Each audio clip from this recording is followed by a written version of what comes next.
लोकसभा निवडणुका लागल्यात आणि भेटीगाठीही सुरू झालेल्या आहेत। उन्मेष पाटील संजय राऊतांच्या भेटीला गेलेत, त्यामुळे चर्चांना उधाण आलंय। भाजपाने तिकीट नाकारल्याने उन्मेष पाटील नाराज असल्याच्या चर्चा होत्या आणि त्यानंतर ते थेट संजय राऊतांच्या भेटीला गेल्याने राजकीय वर्तुळात चर्चांना उधाण आलंय।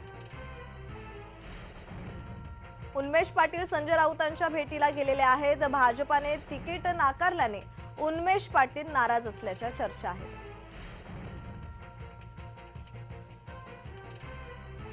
तर या संदर्भात अधिकची माहिती देत आहेत आमचे प्रतिनिधी जुगल पाटील। जुगल, उन्मेष पाटील नाराज असल्याच्या चर्चा होत्याच, भाजपाने त्यांचं तिकीट नाकारल्याने ते नाराज होते आणि त्यानंतर थेट संजय राऊतांच्या भेटीला ते गेलेत, तर या संदर्भात अधिकची माहिती।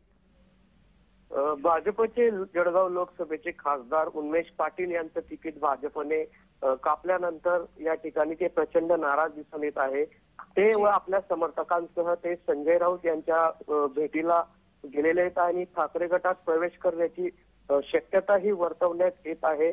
आणि एकंदरीतच बघितलं तर भारतीय जनता पार्टीने उन्मेष पाटील यांचं तिकीट कापल्यानंतर महाविकास आघाडीकडून त्यांच्या पत्नी संपदा पाटील यांचंही नाव जळगाव लोकसभेसाठी चर्चेत होतं। त्या पाठोपाठ खासदार संजय राऊत यांच्या भेटीसाठी उन्मेष पाटील निघाले आहे व ठाकरे गटामध्ये प्रवेश करणार की अशी शक्यता वर्तवण्यात येत आहे। आणि त्यांचे निकटवर्ती असलेले करण पवार देखील महाविकास आघाडीकडून उमेदवार असू शकतात अशी सुद्धा शक्यता वर्तवण्यात येत आहे। जळगाव जिल्ह्यामध्ये एकंदरीतच बघलं आगामी लोकसभा निवडणुकीच्या पार्श्वभूमीवर राजकारण तापलेलं दिसतंय। जी जी जुगल, जर तरची गोष्ट ही म्हणजे जर उन्मेष पाटील यांनी शिवबाठात प्रवेश केला तर भाजपाला कशा प्रकारे धक्का बसू शकतो जळगावात?